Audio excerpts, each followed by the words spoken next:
Okay, coffee lovers, get this. That morning cup that we all rely on, it's technically made from a fruit. Hmm. Interesting. I know, right? Those beans that we grind, they aren't really beans at all. Nope. No. So today we are going to go on a deep dive, and we're going to unravel this surprising truth about coffee Okay. and what it means for all of you dedicated coffee fans. It is funny how something, we think we know so well can still hold these surprises. I think so too. Yeah. Absolutely. Let's get to the bottom of this. I have a feeling this is really going to change how we look at our daily cup of coffee. Yeah. So where do we start? Well, let's start with those beans, right? Yeah. So those beans are actually the seeds of a fruit called a coffee cherry. A cherry. A coffee cherry. Hey, that really throws a wrench into my whole image of a coffee farm. I know, right? It's not what you think of. Yeah. But yeah, picture this.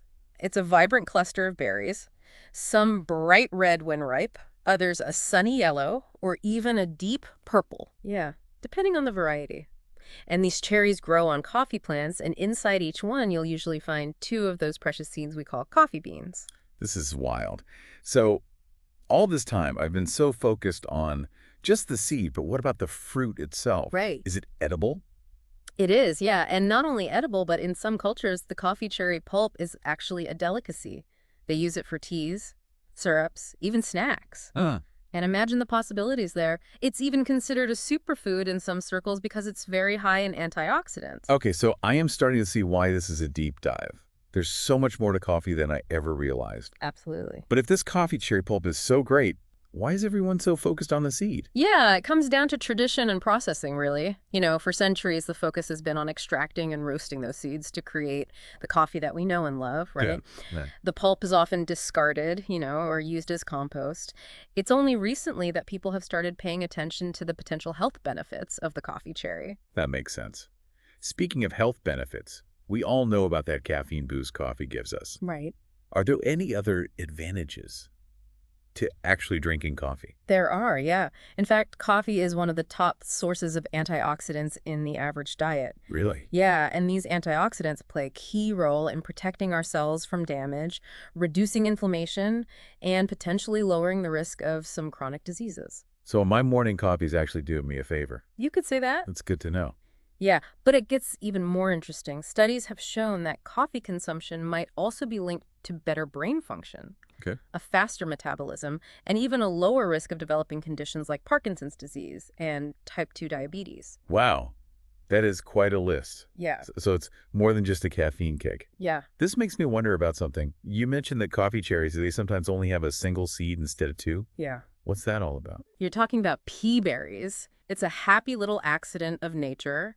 Sometimes a coffee cherry develops with just one seed inside, instead of the usual two. These single seeds are called pea berries, and they're a bit of a rarity, making up only about 5% of the total coffee harvest. So they're like the hidden gems of the coffee world. What makes them so special? Well, because they're smaller and rounder than regular coffee beans, they roast a little differently. They tend to roast more evenly, which can result in a more concentrated flavor. Some coffee lovers swear that pea berries have a sweeter, more intense flavor profile. So it's not just about the caffeine kick, the health benefits. There's a whole world of flavor nuances to explore within the coffee bean itself. Absolutely. This is great. Yeah, and that's what we'll be diving into next. But first, let's take a closer look at this resurgence of interest in the coffee cherry. Okay. Are we really missing out on a valuable part of the coffee experience? That's the million-dollar question, and I am eager to hear the answer. Welcome back. I am still amazed by the fact that coffee comes from a fruit. I know, right? It's like I'm seeing coffee in a whole new light. It's incredible, how much we discover when we take a closer look at the things we take for granted. Absolutely. Okay. So we've established that coffee is technically a fruit. Yeah. But how does that fruit actually become the coffee we brew every single morning? Right. The long journey. It is, yeah. The transformation from coffee cherry to roasted bean is a multi-stage process. Okay. And each step influences the final flavor of your cup. Right. And we've got a lot of ground to cover. Okay. So let's get started. Okay. Lead the way. Where does this coffee journey begin? It all starts with the coffee plant itself. Yeah. These plants, they thrive in tropical and subtropical climates all around the world, but they're actually quite picky about their growing conditions. So you can't just plant a coffee bean anywhere and expect it to grow. Not exactly, no. Coffee plants, they need the right amount of rainfall and sunshine, as well as shade, well-drained soil, and a specific temperature range. So they're a bit like Goldilocks. Yeah, kind of. Everything needs to be just right. Yeah, pretty much. That makes sense.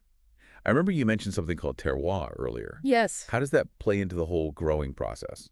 Terroir is essentially the environmental factors that contribute to the unique flavor profile of a particular coffee. Okay. It encompasses everything from the soil composition and altitude to the climate and rainfall patterns. So even if you plant the same variety of coffee in two different regions, Right.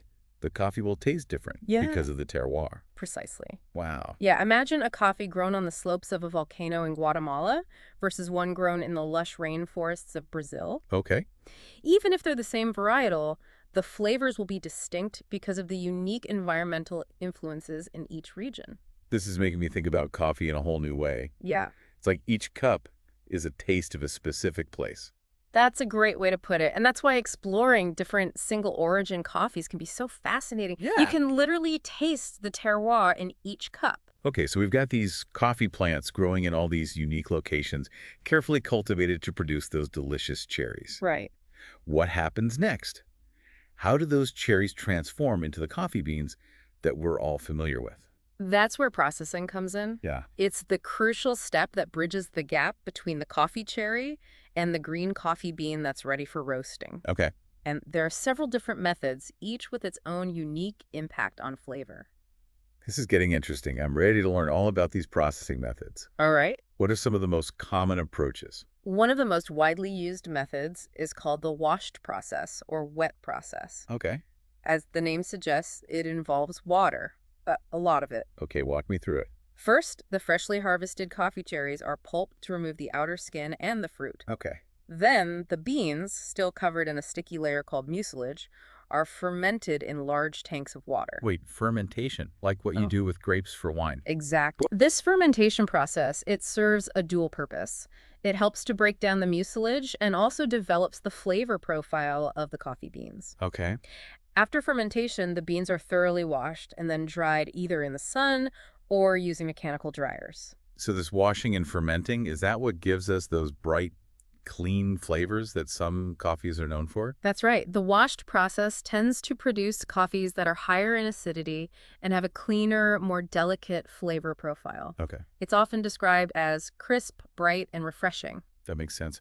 What other processing methods are there? Another popular approach is the natural process, Okay. sometimes called the dry process. It's actually the oldest method of processing coffee, and it involves minimal intervention. Okay, I'm intrigued. How does the natural process work? In this method, the entire coffee cherry, fruit and all, is spread out on large patios or raised beds to dry in the sun. Okay. The drying process can take several weeks, and during this time, the flavors of the fruit infuse into the beans. So it's like sunbathing for coffee cherries. I love it. And this extended contact with the fruit pulp creates a very distinct flavor profile. Natural processed coffees tend to have a heavier body and a sweeter, more intense fruit-forward flavor. Okay. You might find notes of berries, chocolate, or even tropical fruits in these coffees. That sounds delicious. It is. It's like tasting the essence of the coffee cherry itself. It really is. And for those who enjoy a bolder, fruitier cup of coffee, the natural process is definitely worth exploring. It sounds like there's a processing method for every coffee preference. Yeah, there is. You mentioned there were several. Are there any others we should know about? There is one. The honey process, as it's aptly named, bridges the gap between the washed and natural methods. Honey process. Now that's a name that sparks curiosity. I know, right? Tell me more. In the honey process, the coffee cherry's outer skin is removed, but a portion of the sticky mucilage is left on the bean during the drying process. Okay. This mucilage, with its honey-like texture, imparts unique characteristics to the coffee during drying. Okay, that explains the name. But how does it actually affect the flavor? The honey process produces coffees that fall somewhere between the washed and natural profiles. Okay. They often have a sweet, syrupy body with balanced acidity and a pronounced fruitiness. It's a delicious middle ground for those who enjoy both the clarity of a washed coffee and the sweetness of a natural processed one. It's fascinating how the way we treat the coffee cherry can have such a profound impact on the final flavor of the coffee. Absolutely. And we haven't even talked about roasting yet, which is a whole other chapter in the coffee journey that further shapes and refines the flavor. roasting. Isn't that just about making the beans brown and crunchy? It's much more than that. Roasting is where the magic really happens. It's a delicate art that transforms those green coffee beans into the aromatic, flavorful beans we use to brew our coffee. Okay, I'm all ears. Tell me everything about roasting. Well, to put it simply, roasting involves heating the green coffee beans to high temperatures, Okay. usually between 370 and 450 degrees Fahrenheit for a specific amount of time. So it's kind of like baking the beans. In a way, yes, but it's a very carefully controlled process. Right. During roasting, those green coffee beans undergo a series of chemical changes. They lose moisture, change color, and most importantly, develop hundreds of flavor compounds and that irresistible coffee aroma. It sounds like chemistry and culinary arts all rolled into one. Exactly. And the skill of the roaster plays a huge role in bringing out the best qualities of each batch of beans. Right. They have to carefully monitor the temperature, time, and airflow to achieve the desired roast level. So what determines the roast level? Yeah. And how does that impact the flavor? The roast level is determined by how long the beans are roasted and the temperature they reach. Yep. Lighter roasts are roasted for a shorter time at lower temperatures, resulting in a lighter brown color and a more delicate flavor profile. Okay. These roasts often retain more of the beans' origin characteristics, Mm. allowing those nuances of terroir to shine through. So if I want to experience the full impact of the terroir, I should go for a lighter roast. Exactly. Lighter roasts are like a window into the beans' origin. Hmm.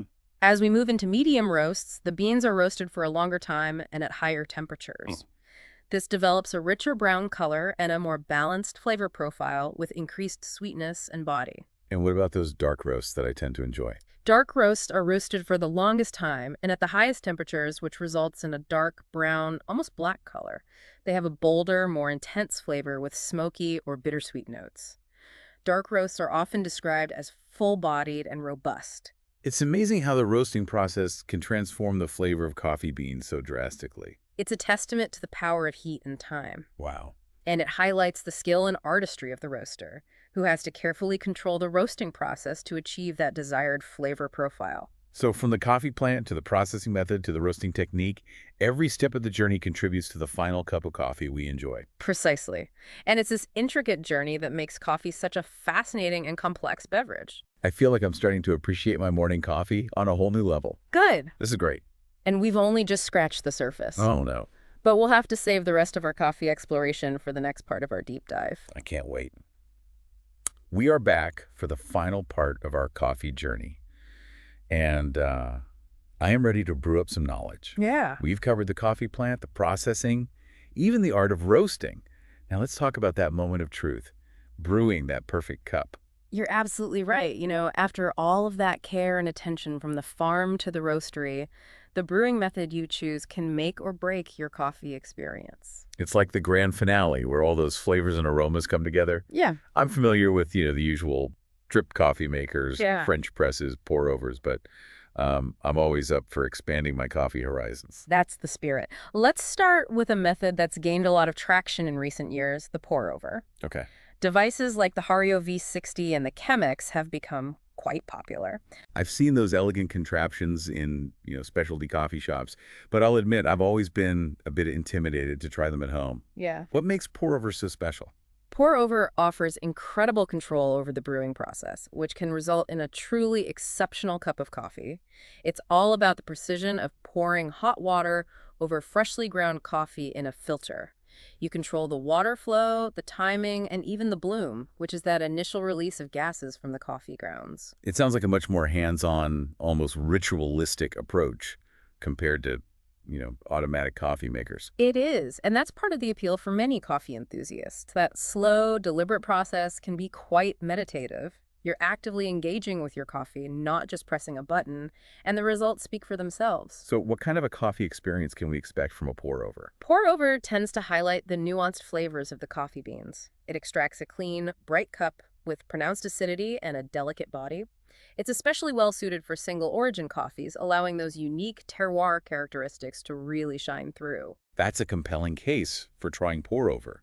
Now, what about my trusty French press? I'm sure many of our listeners have one tucked away in their kitchen cabinets. Yeah, the French press is a classic for a reason. It's simple, elegant, produces a full-bodied brew that many coffee lovers adore. I remember that satisfying feeling of like plunging down that filter. Yes. Separating the grounds from the coffee, what makes a French press brew stand out? The French press method involves steeping coarsely ground coffee in hot water for several minutes, which allows for a longer extraction time. Then you press a mesh plunger through the mixture to separate the grounds. And this longer steeping process extracts more oils and sediments from the grounds, resulting in a rich, flavorful cup with a heavier body and a bolder taste compared to pour over. It sounds like a perfect choice for those who crave a more robust, intense coffee experience. Absolutely. It's a fantastic way to really enjoy the full depth of flavor that coffee has to offer. Speaking of different coffee experiences, cold brew has become incredibly popular in recent years. I've seen it everywhere. What's the story behind this cold brewing phenomenon? Cold brew is all about slow and steady extraction.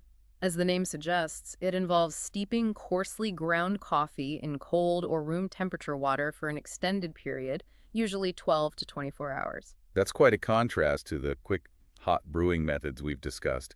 What's the draw of this slow-paced approach? The magic of cold brew lies in its smooth, low-acid flavor profile. Because it uses cold water, the extraction process is much gentler, minimizing bitterness and acidity.